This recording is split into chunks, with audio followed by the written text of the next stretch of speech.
चलिए हम लोग स्टार्ट करते हैं प्रकीर्ण प्रश्न संग्रह 7। इस वीडियो में हम लोग क्या करेंगे कि इसमें कुल 8 ऑब्जेक्टिव क्वेश्चन दिए हुए हैं। तो नीचे दिए गए बहुवैकल्पिक प्रश्नों में से उचित विकल्प चुनकर लिखिए।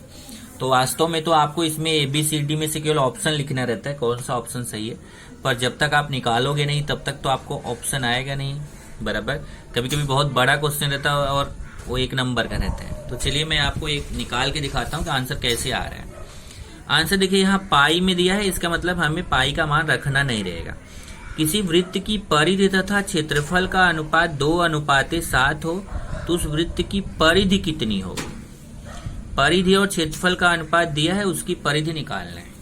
तो देखिए क्या होता है, मैं आपको समझाता हूं।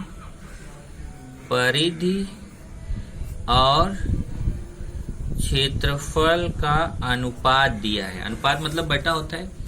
वृत्त है, वृत्त की परिधि और क्षेत्रफल का अनुपात कितना दिया है, 2:7। अब वृत्त की परिधि का सूत्र होता है 2πr और क्षेत्रफल का सूत्र होता है πr²।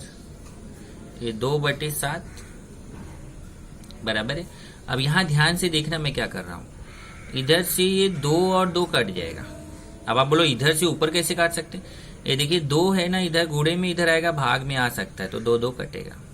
तो ये नियम होता है, अगर बीच में बराबर होना तो इधर अंश को अंश से, बराबर की इधर अंश को अंश से काट सकते हैं, हर को हर से। एक आप और सीख लो, कुछ लोगों को पता होगा कि अगर बीच में बराबर हो तो अंश वाले को अंश वाले से काट सकते हैं, हर वाले को हर वाले से। बीच में बराबर होना चाहिए।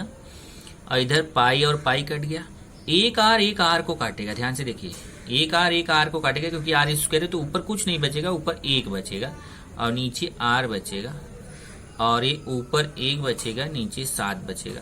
तिर्यक गुणा करेंगे तो r का मान आ जाएगा, ये देखिए r1 के r, 7 के 7। r का मान 7 आ गया। तब आप निकाल सकते हो। क्या निकालने के लिए उसने बोला है, अब उसने बोला है परिधि ज्ञात करो। तो परिधि क्या होता है, 2πr।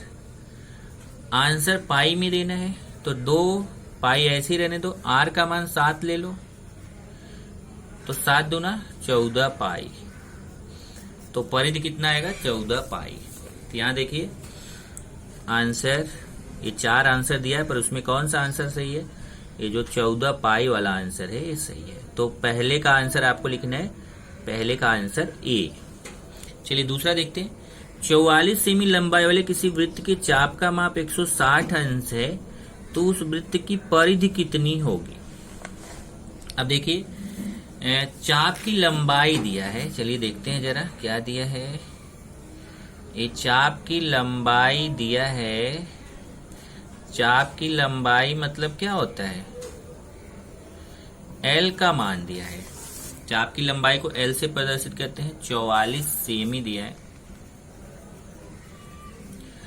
और चाप का माप 160 अंश दिया है। चाप का माप मतलब थीटा दिया है कितना, 160 अंश। और हमें क्या निकालना है, उस वृत्त की परिधि निकालना है। तो देखिए जरा परिधि कैसे निकालेंगे। आप चाप के माप का सूत्र लगाओ। चाप का माप, वृत्त के चाप का माप, वृत्त के चाप का माप होता है θ/360 गुणे 2πr। अब देखिए चाप का माप हमें पता है, चाप का माप L पता है। L का मान कितना है, 44। तो L का मान हम रख देंगे 44।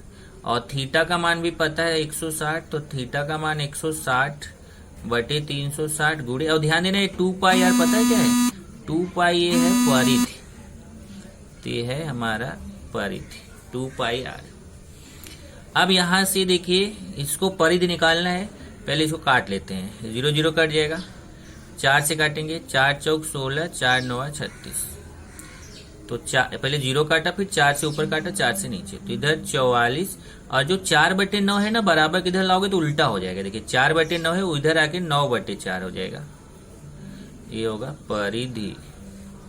अब इसको 4 से काटिए, 11 आएगा, और फिर 11 9 99। तो इस तरीके से परिधि का मान कितना आ गया, 99। अब यहां से देखते हैं कौन सा आंसर सही है। 66, 44, 160, 99। ये देखिए डी वाला ऑप्शन अपना सही है। तीसरा देखते हैं। किसी चाप का माप 90 अंश और त्रिज्या 7 सेमी हो तो द्वैत्रिज्य की परिमिति ज्ञात कीजिए। अब देखिए थीटा 90 दिया है और आर 7 दिया है। चलिए देखते हैं। चाप का माप थीटा 90 दिया है, त्रिज्या आर दिया है 7 सेमी, और हमें निकालना क्या है? हमें निकालना है द्वैत्रिज्य की परिमिति। अब देखिए द्वैत्रिज्य की परिमिति का सूत्र क्या होता है, मैंने लिखाया है, आप जाके देखोगे तो आपको द्वैत्रिज्य की परिमिति लिखाया गया है। द्वैत्रिज्य की परिमिति होती है 2r प्लस एल। ये द्वैत्रिज्य की परिमिति का सूत्र है 2r प्लस एल। अब यहां पे अगर आप देखें तो क्या क्या दिया है? थीटा दिया है 90 और आर दिया है इतना। तो अभी यहाँ पे एल क्या है? एल चाप का माप है। तो पहले हमें ये निकालने से पहले हमें एल का मान निकालना पड़ेगा, और एल का मान इस सूत्र से देखिए। तो पहले एल का मान निकाल लेते हैं। एल बराबर थीटा बटे 360 गुणे 2 पाई आर। तो थीटा का मान कितना है यहाँ से देख लीजिए, थीटा का मान 90 है।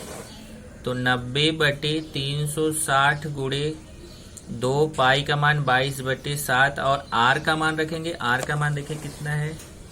आर का मान 7 है। ये 7 और 7 कट जाएगा। इधर देखो 0 0 काटेंगे, 9 चौक 36, तो ऊपर आएगा 22 दूना 44 बटे 4। ये देखिए ऊपर 22 और 2 का गुणा 44 और नीचे 4, 4 से इसको काटेंगे तो 11 आएगा। एल का मान 11 आ गया। तो अब यही एल का मान जो 11 आया मैं यहाँ रखूंगा। ये देखिए 2 गुणे आर, आर का मान कितना है? 7 प्लस एल, एल का मान हमने 11 निकाला। ये 2 सत्ते 14 प्लस 11, 14 में 11 जोड़ो, 14 10 24 25 सेमी। तो द्वैत्रिज्य की परिमिति कितना आएगी? 25 सेमी। चलिए देखते हैं कहाँ आंसर मिल रहा है 25 सेमी। ये 44 है, 25 है। देखिए बी वाला ऑप्शन अपना सही है। चौथा देखते हैं, किसी शंकु के आधार की त्रिज्या 7 सेमी और ऊंचाई 24 सेमी है तो शंकु का वक्र पृष्ठफल कितना होगा? पहले देखते हैं शंकु का क्या क्या दिया है। त्रिज्या आर दिया है, ऊंचाई एच दिया है। अब देखिए त्रिज्या आर दिया है, ऊंचाई एच दिया है। त्रिज्या आर कितना दिया है? 7, ऊंचाई एच दिया है 24, 7 और 24। अब गड़बड़ी है कि हमें क्या निकालने के लिए बोला है? हमें वक्र पृष्ठफल निकालना है शंकु का। वक्र पृष्ठफल का सूत्र होता है पाई आर एल। तो पहले हमें एल चाहिए, तिरछी ऊंचाई। तो एल का सूत्र होता है एल स्क्वायर बराबर R square plus H square. R का मान 7 का स्क्वायर, एच का मान 24 का स्क्वायर, 49 प्लस 576। 7 का स्क्वायर 49 होता है, 24 का स्क्वायर 576 होता है। जोड़ेंगे तो 625। अब स्क्वायर हटाना है तो इधर 625 का वर्गमूल निकालेंगे। 625 का वर्गमूल आता है 25। अब L का मान 25 आ गया। तब आपको निकालना है शंकु का वक्र पृष्ठफल। क्या होता है? पाई आर एल। शंकु का वक्र पृष्ठफल का सूत्र क्या होता है? पाई आर एल। अब पाई का मान रख दीजिए 22 बटे 7। इधर करता हूं, देखिए शंकु का वक्र पृष्ठफल क्या होता है? पाई आर एल। पाई का मान 22 बटे 7। आर का मान देखिए, आर का मान 7 है और एल का मान 25 है।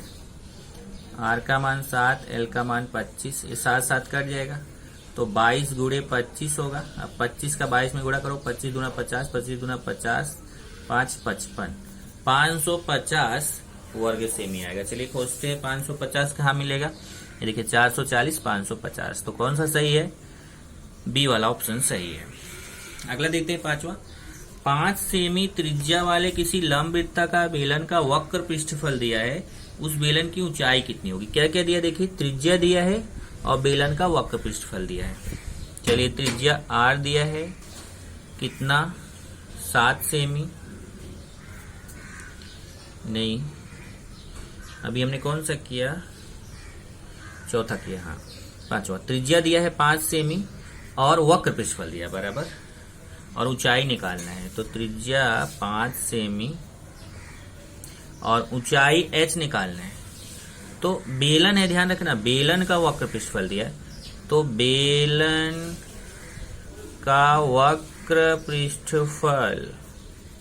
अब आपको सूत्र याद होना चाहिए, क्या होता है 2πRH। अब बेलन के वक्र पृष्ठफल का मान दिया है 440, तो मैं वक्र पृष्ठफल की जगह 440 लिखूंगा। 2 गुणे पाई का मान 22/7, R का मान 5, H का मान निकालना है।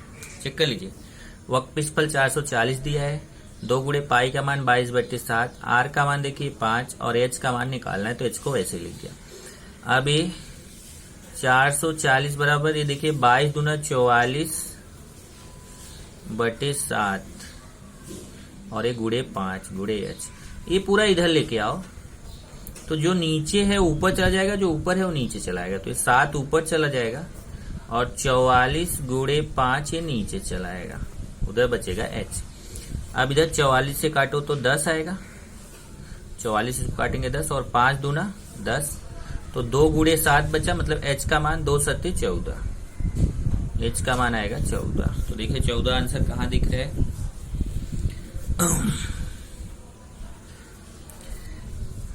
5 सेमी त्रिज्या वाले किसी बेलन। अच्छा, एक चीज हमने यहाँ पे गड़बड़ कर दिया, उसने एक आंसर नहीं देखा, आंसर पाई में दिया है, तो हमें पाई का मान नहीं रखना है। तो ये देखो यहाँ थोड़ा सा गड़बड़ हुआ, जो हमने पाई का मान रख दिया। तो मैं इसको फिर से करता हूँ, बेलन। अगर चलो अच्छा हुआ, आपको सीखने को मिल गया, अगर पाई का मान रख के क्या करेंगे तो आंसर 14 आएगा, लेकिन क्योंकि यहाँ पे उसने पाई में आंसर दिया है, इसलिए हमें पाई का मान नहीं रखना है।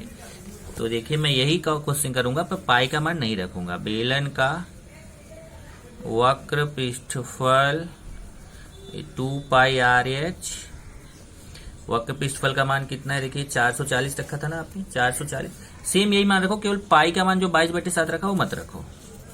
तो 440 बराबर 2, पाई को ऐसे ही लिखो क्योंकि पाई में आंसर है, गुणे R का मान 5 गुणे H। अब 440 बराबर 2 पचे 10 पाई गुणे H। देखिए 2 पचे 10 पाई हो जाएगा। अब ये नीचे आएगा क्योंकि गुड़ा है, इधर आके भाग। अब इसको काटेंगे, देखिए 0 0 कट जाएगा, तो 44/पाई। H का मान कितना आ रहा है, 44/पाई।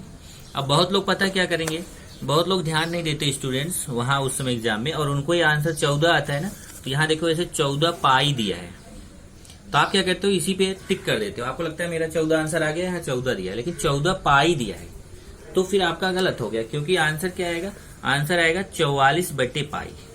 ये देखिए ये वाला ऑप्शन सही है, ये वाला 44/पाई। तो अगर पाई में आंसर है, देखिए जैसे पहले क्वेश्चन में भी पाई में आंसर था, तो आपको पाई का मान नहीं रखना है। जैसे देखिए यहाँ पे भी पाई में दिया है ना, तो हमें पाई का मान नहीं रखना है, हमें ऑप्शन के हिसाब से उसको सॉल्व करना है। किसी शंख को पिघलाकर उसके आधार की त्रिज्या के बराबर त्रिज्या वाला लंबवृत्त का बेलन बनाया गया, या लंबवृत्त का बेलन की ऊंचाई 5 सेमी हो, तो शंख की ऊंचाई कितनी होगी। अब देखो शंख और बेलन दोनों की त्रिज्या R है, तो बेलन की त्रिज्या और शंकु की त्रिज्या, दोनों की त्रिज्या जो है वह R है, क्योंकि दोनों की त्रिज्या समान है, लेकिन ऊंचाई अलग है। शंकु की ऊंचाई मान लेते हैं H1 है, ये हम निकालना है, और बेलन की ऊंचाई मान लेते हैं H2 है, ये दिया हुआ है। देखो बेलन की ऊंचाई 5 सेमी दिया है, 5 सेमी। अब शंकु को पिघला के बेलन बनाया गया, इसलिए शंकु का घनफल और बेलन का घनफल दोनों बराबर रहेगा, क्योंकि इसी को पिघला के बनाया गया। अब शंकु के घनफल का सूत्र क्या होता है, 1/3 पाई R स्क्वायर H। तो शंकु का घनफल है, तो H की जगह H1 यूज करेंगे, क्योंकि शंकु की ऊंचाई H1 है। और बेलन का घनफल क्या होता है, पाई R स्क्वायर H। अब यहाँ H की जगह H2 यूज करेंगे, R दोनों का सेम है। अब यहाँ से देखिए कितना आसानी से है, देखिए पाई R स्क्वायर कट जाएगा, और ये 3 इधर बचेगा, कितना पता है, H1/3 बराबर H2 का मान 5 है। देख लीजिए H2 का मान 5, ये 3 का उधर गुणा कर दो, 5 गुणे 3, तो इस तरीके से सम की ऊंचाई आ जाएगी 15। तो यहाँ से देखिए आंसर 15 किस में है, देखिए 15 पहला ही ऑप्शन है, तो ऑप्शन 15 सही है। चलिए 2 क्वेश्चन और है। 0.01 सेमी भुजा वाले समघन का घनफल कितना होगा। अब देखिए समघन की भुजा दी गई है, समघन की भुजा कितना 0.01 सेमी, 0.01 सेमी, और हमें समघन का क्या निकालना है, घनफल निकालना है। तो सूत्र आपको पता होना चाहिए। भुजा को हम यहाँ L से प्रदर्शित करते हैं, समघन की भुजा L, तो समघन का घनफल का सूत्र होता है L क्यूब। तो 0.01 का क्यूब, अब ये 3 बार 0.01 गुणे 0.01 गुणे 0.01, ऐसा 3 बार गुणा करेंगे। तो अब आपके ऊपर है, आप इसका गुणा करो या मैं आपको ट्रिक सिखाता हूँ। इधर देखिए बहुत सारे बच्चों को मालूम भी होगा, एक एक के एक लिख दिया। एक तो एक आप पहले इसका इसमें गुणा करो जितना आता है, फिर इसमें गुणा करो, जाओ फिर टाइम लो। एक ट्रिक है, ट्रिक क्या है, एक एक के एक, फिर एक के एक, पहले एक का एक में गुणा 1 आया, फिर एक का इस एक में गुणा का 1। आप गिनो कितने स्थान पर दशमलव लगाना है, 2 स्थान यहाँ, 2 स्थान यहाँ, 2 स्थान यहाँ, 6 स्थान पे दशमलव लगाना है। यहाँ से देखिए 1 2 3 4 5 6, ये देखिए 6 स्थान पे दशमलव लगा दिया।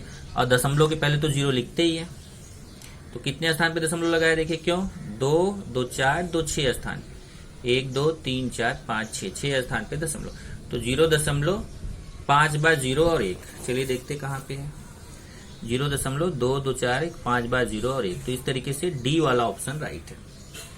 और एक क्वेश्चन और है, 8वां देख लेते हैं।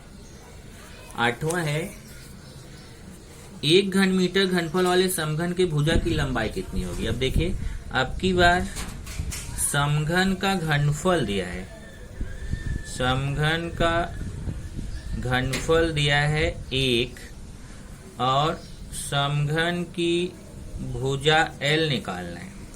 तो फिर वही सूत्र, समघन का घनफल क्या होता है L क्यूब, इसका मान 1 दिया है, 1 बराबर L क्यूब।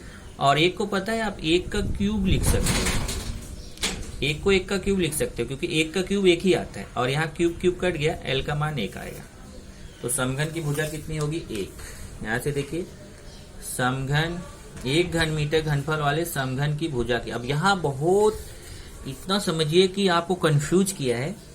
अभी देखो यहाँ ये दिया था घन मीटर, समघन का घनफल दिया था 1 घन मीटर। तो पता है आपको ये जो उत्तर आएगा ना समघन के घनफल, ये जब सूत्र लगाओगे तो क्योंकि यहाँ घन मीटर है ना, तो भुजा भी 1 मीटर आएगी।